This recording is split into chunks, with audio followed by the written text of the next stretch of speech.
Hi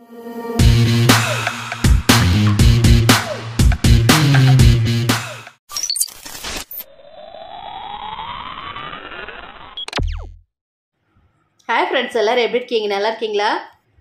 chapati மிச்சமானா அதை வச்சு சூப்பரான ஒரு ரெசிபி பண்ணலாங்க. அதை நம்ம பார்க்கறதுக்கு முன்னாடி சப்ஸ்கிரைப் பண்ணுங்கள் ஃப்ரெண்ட்ஸ். பக்கத்தில் இருக்க பெல் ஐக்கானை கிளிக் பண்ணுங்கள்.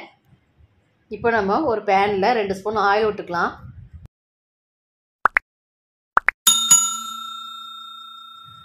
ஆயில் நல்லா ஹீட் ஆயிடுச்சு. அதில் 1 ஸ்பூன் கடுகு போட்டு தாளிச்சிக்கோங்க. அதுக்கப்புறம் சின்ன சின்னதாக கட் பண்ணி வச்ச வெங்காயத்தை சேர்த்து வதக்கிக்கலாம். வெங்காயம் ஓரளவுக்கு வதங்கினது பிறகு சின்னதாக கட் பண்ணி வச்ச பச்சை மிளகாவும் 1/2 ஸ்பூன் இஞ்சி பூண்டு பேஸ்ட் சேர்த்து வதக்கிக்கலாம். இஞ்சி பூண்டோட பச்சை வாசனை போன பிறகு ஒரு தக்காளி பழத்தை சின்ன சின்னதாக கட் பண்ணி சேர்த்து வதக்கிக்கலாம். தக்காளி சீக்கிரம் வதங்கி வர்றதுக்காக கொஞ்சமாக உப்பு சேர்த்து வதக்கிக்கோங்க.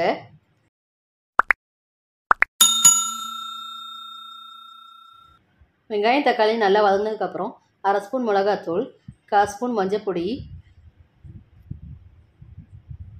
1/2 ஸ்பூன் கறி மசாலா பொடி, கொஞ்சமாக பெருங்காயத்தூளும் சேர்த்து வதக்கிக்கலாம்.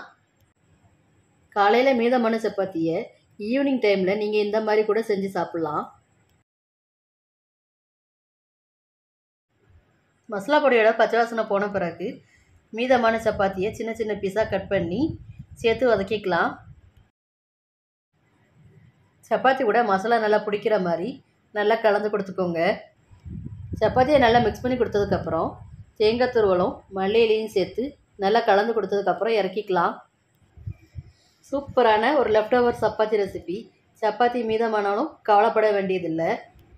ஃப்ரெண்ட்ஸ், லைக் பண்ணுங்கள், ஷேர் பண்ணுங்கள், மறக்காமல் சப்ஸ்கிரைப் பண்ணுங்கள், பக்கத்தில் இருக்க பெல் ஐக்கானை கிளிக் பண்ணுங்கள். Thank you friends.